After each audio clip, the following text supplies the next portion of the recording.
पूर्व सांसद और परसवाड़ा विधानसभा से गोंडवाना गणतंत्र पार्टी प्रत्याशी कंकर मुंजारे ने जिला निर्वाचन अधिकारी, पुलिस अधीक्षक और बालाघाट आरओ पर स्कैम घोटाला कराने का आरोप लगाते हुए मामले की सीबीआई से जांच कराए जाने, अक्टूबर से इन अधिकारियों के शासकीय और प्राइवेट नंबर की कॉल डिटेल निकाले जाने की मांग की है। साथ ही उन्होंने मतगणना के दिन स्वयं को जान का खतरा भी बताया है। उन्होंने कागजी दस्तावेजों का हवाला देते हुए कहा कि जब चुनाव मतदान में लगने वाली ईवीएम की जांच पड़ताल के लिए स्ट्रांग रूम में उन्हें रखा गया था, तो आखिर क्यों 13 और 14 नवंबर को 100 ईवीएम को बदला गया? यदि वो खराब हुई थी तो उन्हें कैसे पता चला कि ये खराब हुई हैं? जिससे साफ है कि उनके स्थान पर सेटिंग वाली ईवीएम को रखकर वोटों का स्कैम किया गया है। वहीं उन्होंने अस्थायी पोस्टल बैलेट स्ट्रांग रूम बनाए जाने पर भी सवाल खड़े करते हुए पूछा है कि आखिर इसकी अनुमति किसने और कब दी है? ये प्रत्याशियों को क्यों नहीं बताया गया?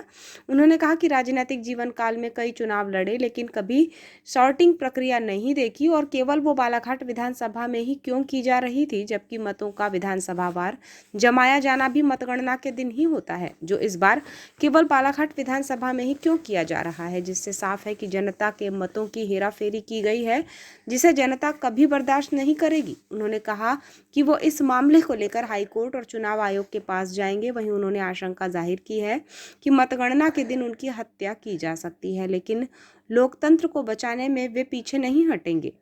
और मैं फिर एक बात बताना चाहता हूँ आपको कि 3 तारीख को मतगणना के दिन अगर ये अधिकारी रहे, एसपी और कलेक्टर और ये सब लोग रहे, तो वहाँ पर खून खराबा ये करेंगे और मेरी हत्या वहाँ पर हो सकती है और लोकतंत्र के लिए मैं कुर्बान हो जाऊँगा, देश को बचाने कुर्बान हो जाऊँगा। ये जो इसका है कलेक्टर का, एसपी का और ये गोपाल सोनी एसडीएम का, इनके मतलब अक्टूबर से अभी तक कॉल डिटेल निकाले इनका मतलब, और सीबीआई निकाले, सीबीआई इसकी जांच करे, इनके अंदर क्या मतलब सेटिंग है, क्या इनके अंदर मतलब साठगांठ हुई है, सब पर्दाफाश हो जाएगा ना। साइबर सेल में डालो, निकल जाएगा। दोनों नंबर का, सरकारी का भी प्राइवेट का, प्राइवेट सरकारी दोनों का निकालवा। और सीसीटीवी कैमरे जो लगे, मैंने उस समय ही बोला था, अभी मैं बोल रहा हूँ, सीसीटीवी कैमरे जो लगे हैं, मैंने कहा था कि तुम जो है हमको प्राइवेट कैमरे लगाने की अनुमति दो, लिखित दिया हमने, नहीं दिया। और दूसरा कहा था हमने कि अगर मतलब वो नहीं दे सकते उसका लिंक दो हमको मोबाइल पे, कम से कम उम्मीदवार को लिंक दो, आप जितने उम्मीदवार सबको लिंक दो उनको, वो अपने मोबाइल पे देख लें कि हाँ ठीक है नहीं है क्या है। क्यों नहीं दे रहे फिर ये, क्यों तकलीफ हो रही है लिंक देने में इसको? और कैमरे लगाने की बात क्यों नहीं दी उन्होंने? कैमरे ऐसे ही उन्होंने कर रहे हैं कि वो कैमरे में अब तो दिन में ही कर रहे हैं, अब तो वो कैमरे रात में कुछ दिखाएगा नहीं, सेटिंग ऐसे करा रहे हैं, दिन में दिखाएगा तब दिन में भी लाइट गोल कर रहे हैं। पूर्व सांसद कंकर मुंजारे ने कहा कि जिला निर्वाचन अधिकारी कह रहे हैं कि सभी प्रत्याशियों या उनके एजेंटों को सूचना दी गई थी, तो मुझे तो कोई सूचना नहीं दी गई, मैं भी परसवाड़ा का प्रत्याशी हूं। उन्होंने कहा कि पूरी तरह से प्रत्याशियों और उनके एजेंट्स को जानकारी देने की बात पर झूठ बोला जा रहा है। यही नहीं बल्कि मतगणना केंद्र में लाइट गोल हो रही है। उन्होंने वहां लगे सीसीटीवी कैमरे पर भी सवाल खड़े करते हुए कहा कि हमने प्राइवेट सीसीटीवी कैमरे लगाने के लिए लिखित आवेदन दिया है, लेकिन कोई जवाब नहीं दिया गया। और हम प्रत्याशियों को लिंक देने की बात कर रहे हैं तो वो भी नहीं दी जा रही है। उन्होंने कहा कि भाजपा प्रत्याशियों को जिताने की सेटिंग मिलकर की जा रही है, जो कि एक गंभीर अपराध है। जिम्मेदार अधिकारियों की सीबीआई जांच के साथ ही लाई डिटेक्टर टेस्ट भी होना चाहिए। जिला निर्वाचन अधिकारी, बालाघाट विधानसभा के अधिकारी और सभी लोग शामिल इसमें हैं।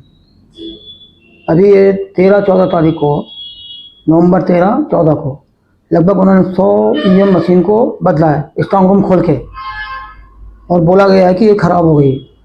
तो इनको पता कैसे चला कि वहाँ खराब हो गई मशीन, जब इन्होंने एक बार सबको जांच पड़ताल करके और इंजीनियर से पूरा ओके कराया, और इंजीनियर ने ओके करने के बाद वो मशीन वहाँ रखी है, तो फिर खराब कैसे, इनको कैसे मालूम पड़ेगा खराब हो गई? एक सवाल ये है।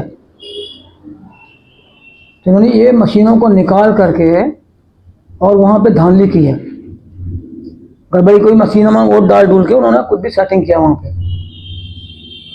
एक बात यह है। दूसरी बात, ये सारे मामले की इसकी सीबीआई जांच होना चाहिए, और इनके जो सीबीआई जांच कराए और इसकी कॉल डिटेल लें कम से कम 2 महीने की, कलेक्टर गिरीश कुमार, एसपी समीर सौरभ और गोपाल सोनी एसडीएम, ये 3 लोगों की कॉल डिटेल लेनी चाहिए।